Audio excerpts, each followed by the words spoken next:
जय माता दी। माता रानी की कृपा सदा आप और आपके परिवारजनों पर बनी रहे।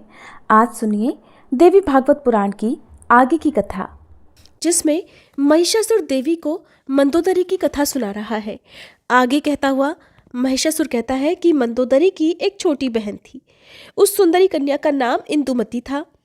जब वह सौभाग्यवती कन्या विवाह के लायक हो गई, तब राजा चंद्रसेन ने उसके लिए स्वयंवर रचा। उस सभा मंडप में देश देशांतर के राजा उपस्थित हुए। इंदुमती ने किसी एक शक्ति संपन्न राजा के गले में हार डाल दिया। वह राजा बड़ा ही सुंदर, कुलीन और सुशील तथा सभी शुभ लक्षणों से युक्त था। उसी समय मंदोदरी पर काम के बाण असर कर गए। वह आतुर हो उठी।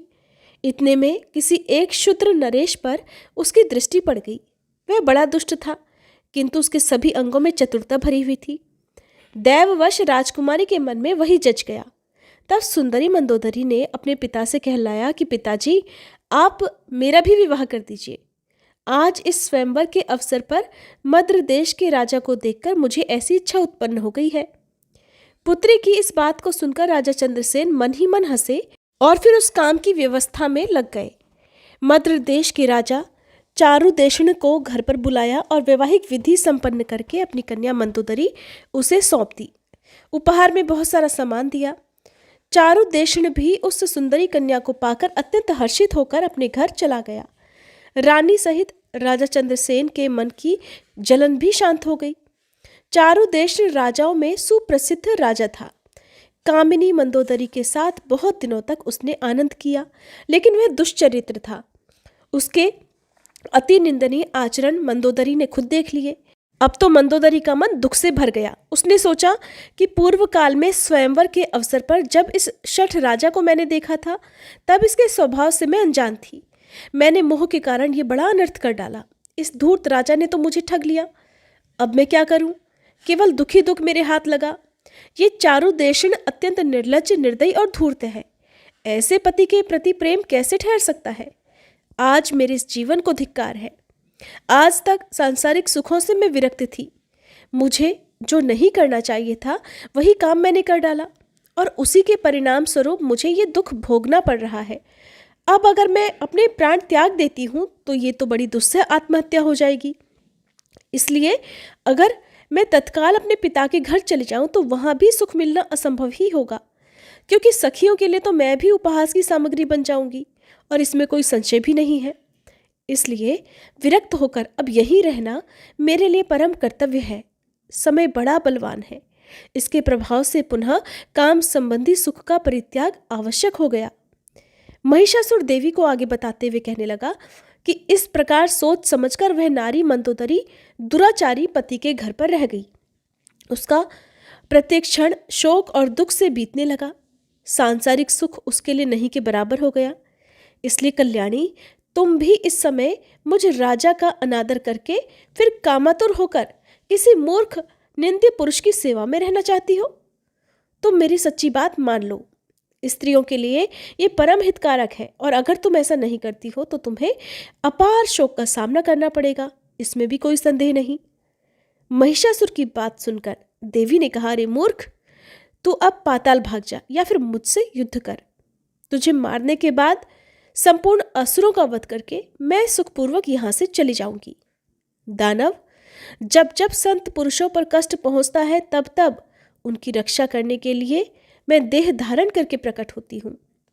दैत्य, तो निश्चय समझ में अरूपा और अजन्मा हूँ। फिर भी देवताओं की रक्षा करने के लिए रूप और जन्म धारण करना मैं स्वीकार कर लेती हूँ। महिषासुर, मेरी वाणी अमोघ है, तू इस पर ध्यान दे। देवताओं की प्रार्थना करने पर तुझे मारने के लिए ही मैं प्रकट हुई हूँ, और तुझे मारने के बाद मैं पुनः अंतर्ध्यान हो जाऊंगी। इसलिए तो युद्ध कर या फिर तुरंत पाताल में जा जहां पर असुर रहते हैं। चला जा। अब मैं तुझे मार ही डालना चाहती हूं। मैं बिल्कुल सच कह रही हूं। व्यास जी कहते हैं, भगवती जगदम्बा के यों कहने पर महिषासुर हाथ में धनुष लेकर युद्ध करने की इच्छा से युद्ध के मैदान में ही उपस्थित हो गया। उसने तीखी नोक वाले बाणों को कान तक खींचकर तुरंत चलाना आरंभ कर दिया। देवी ने क्रोधित होकर अपने तीखे बाणों से महिषासुर के बाण काट दिए। इसके बाद भगवती जगदम्बा और महिषासुर में परस्पर अत्यंत भयंकर युद्ध आरंभ हो गया। देवता और दानव दोनों परस्पर विजय के लिए लालयित थे। इतने में दुर्धर आ धमका और देवी को लक्ष्य करके तीखे बाण चलाने लगा। उसके वे भयंकर बाण विष में बुझे हुए थे। तब भगवती की क्रोधाग्नि धधक उठी। उन्होंने चमकीले बाणों से दुर्धर को चोट पहुंचाई, जिससे तुरंत उस दानव के प्राण पखेरु उड़ गए और पर्वत शिखर की तरह वह जमीन पर ढह गया।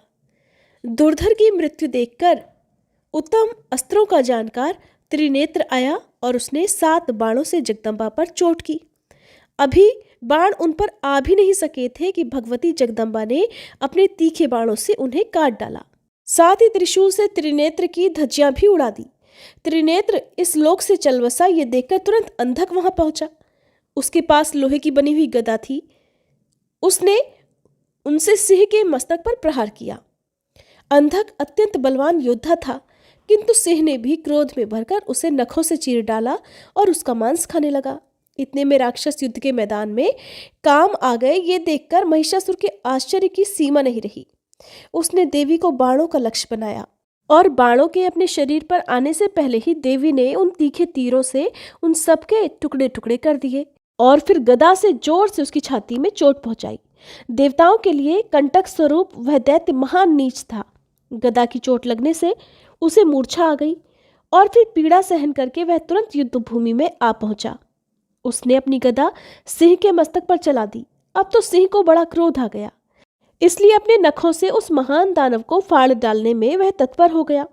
तब महिषासुर भी पुरुष की आकृति त्याग कर सिंह बन गया और उसने देवी के मतवाले सिंह को नखों से चीरने की कोशिश शुरू कर दी।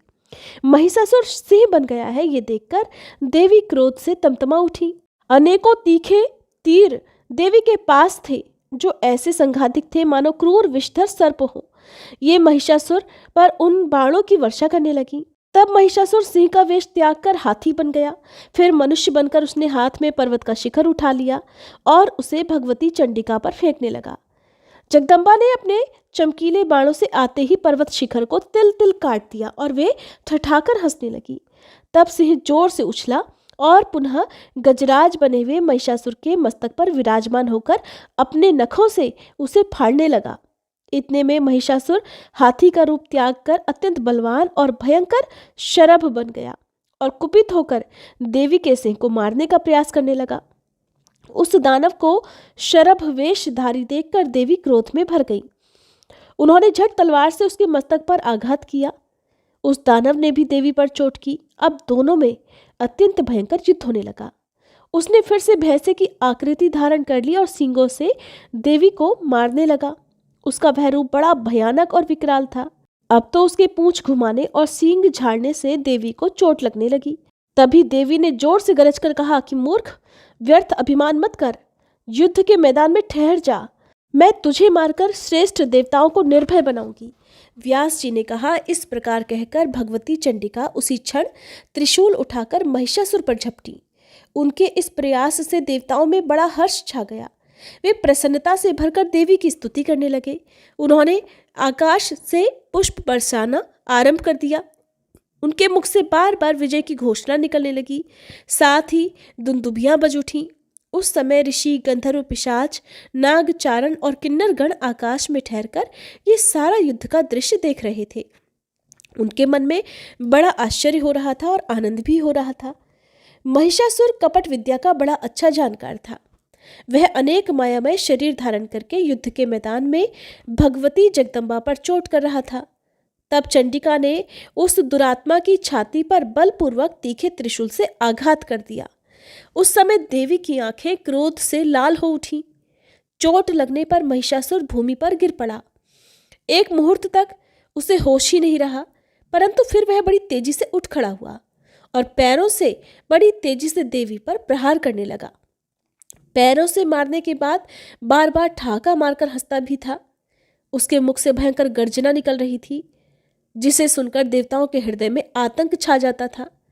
इसके बाद भगवती जगदम्बा ने 1000 अरों वाला श्रेष्ठ चक्र हाथ में उठा लिया। महिषासुर सामने खड़ा हुआ था। देवी बड़े ऊंचे स्वर से गरजकर उससे कहने लगी, अरे मदांध, इस चक्र को देख, तेरे मस्तक को ये धड़ से अलग कर देगा। अभी क्षण मात्र तुझे ठहरना है, फिर तो यमलोक जाने की तैयारी है ही। ऐसा कहकर भगवती चंडिका ने उस युद्ध स्थली में भयंकर चक्र चला दिया। उस चक्र के लगते ही महिषासुर का मस्तक धड़ से अलग हो गया। उस समय उसके विशाल कंठ की नली से इस प्रकार गर्म खून की धारा बहने लगी मानो गेरू आदि धातुओं से युक्त लाल पानी का झरना बड़ी तेजी से पर्वत से गिर रहा हो। मस्तक कट जाने पर महिषासुर का धड़ चक्कर काटकर धरती पर गिर पड़ा। देवताओं के मुख से सुख बढ़ाने वाली विजय घोषणा शुरू हो गई। भगवती के वाहन सिंह में भी अप्रतिम बल था। युद्ध भूमि से भागने में व्यस्त जितने भी दानव थे उन्हें वह इस प्रकार खाने लगा मानो उसे बड़ी जोर की भूख सता रही हो। राजन, क्रूर महिषासुर के मर जाने पर बचे हुए संपूर्ण दानव भय से त्रस्त हो उठे। उन सब ने पाताल लोक की राह पकड़ ली। उस दानव के चल बसने पर भूमंडल पर जितने भी देवता, मुनि, मानव या अन्य साधु पुरुष थे उन सब के मन में अपार हर्ष हुआ। फिर भगवती चंडिका भी युद्धभूमि से प्रस्थान करके एक पवित्र स्थान में जा विराजी।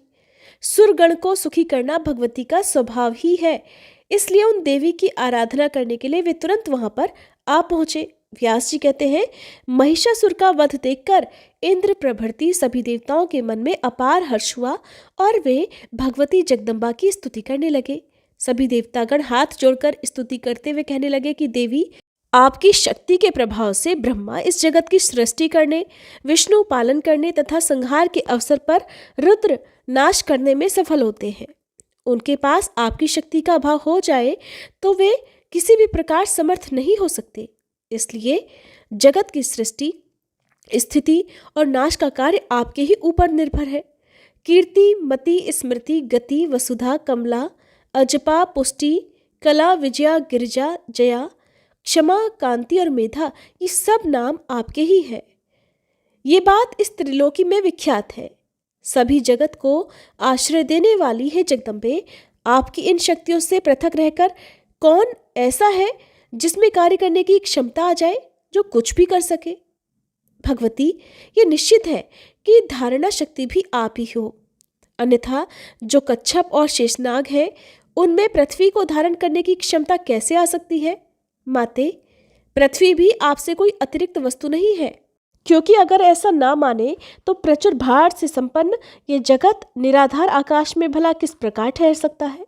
जगत के चराचर प्राणियों को भोग प्रदान करना भी आपका ही कार्य है। 7 प्रकृतियां और 16 विकार आपके ही अंश हैं, जिनसे युक्त होने के कारण जीव जगत सदा बना रहता है। देवी, आप सदा करुणा रस से ओतप्रोत रहती हो। जिन मंदबुद्धि प्राणियों के मन में आपकी आराधना का भाव जागृत नहीं होता, उन भूले हुए व्यक्तियों को संसार रूपी सागर में सदा गिरते रहना ही अभीष्ट है।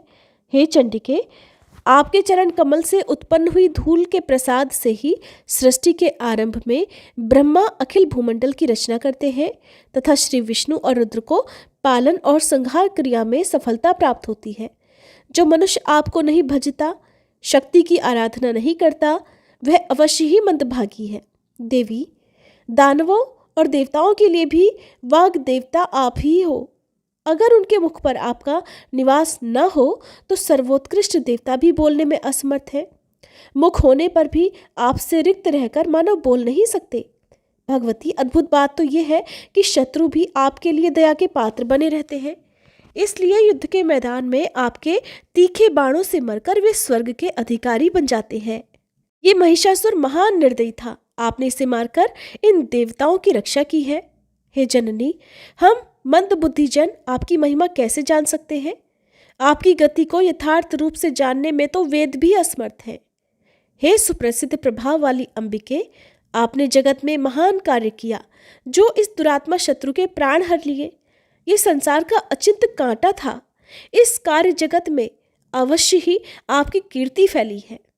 अब कृपा पूर्वक आप हमारी रक्षा करो। व्यास जी कहते हैं, इस प्रकार देवताओं के स्तुति करने पर देवी ने मधुर स्वर में उनसे कहा, आदरणीय देवताओं, इसके अलावा जो कोई भी दुस्साध्य कार्य हो तो उसे बताओ। जब जब देवताओं के सामने कोई अत्यंत दुर्घट कार्य उपस्थित हो जाए तब तब मुझे याद करना चाहिए। मैं शीघ्र ही तुम्हारा संकट दूर कर दूंगी। देवताओं ने कहा, देवी, ये महिषासुर हमारा घोर शत्रु था और आज आपके हाथ ये काल का ग्रास बन गया। इससे हमारे सभी कार्य संपूर्ण हो गए। जगदम्बे, अब आप अपने प्रति हमारी ऐसी अविचल भक्ति स्थापित कर दो जिसके परिणाम स्वरूप हमारे द्वारा निरंतर आपके चरण कमलों का स्मरण होता रहे। केवल माता ही ऐसी है जो हजारों अपराधों को सदा सहा करती है। इस बात को जानकर मनुष्य आप जगन माता की उपासना क्यों नहीं करते? इस देह रूपी वृक्ष पर 2 पक्षी विराजमान हैं। इनमें निरंतर सख्य भाव वर्तमान रहता है। तीसरा कोई सखा नहीं है जो अपराध क्षमा कर सके। इसलिए अपने परम सखा रूप आप परमेश्वरी को छोड़कर जीव किसकी कृपा से कल्याण प्राप्त कर सकेगा? देवताओं या फिर मानवों में भी वह प्राणी पापात्मा, मंदभागी और अधम है जो अत्यंत दुर्लभ देह धारण करके भी आपके भजन भाजन से विमुख है। मन, वाणी और कर्म से बार बार दोहराकर हम ये सत्य कह रहे हैं, देवी, सुख अथवा दुख, प्रत्येक परिस्थिति में आप ही हमारे लिए अद्भुत शरण हो। आप अपने संपूर्ण आयुधों के द्वारा हमारी निरंतर रक्षा करो। आपके चरण कमलों की रज को छोड़कर हमारे लिए और कोई भी शरण नहीं है। श्री व्यास जी कहते हैं, इस प्रकार देवताओं की स्तुति करने पर भगवती जगदम्बा वहीं अंतर्ध्यान हो गई और फिर वहां से प्रस्थान हो गई। ये देखकर देवता असीम आश्चर्य में पड़ गए। जय माता दी। आज के अध्याय में बस इतना ही। इसके आगे का वृतांत जानने के लिए कृपया आप अगले अध्याय के अनुसार जरूर कीजिएगा।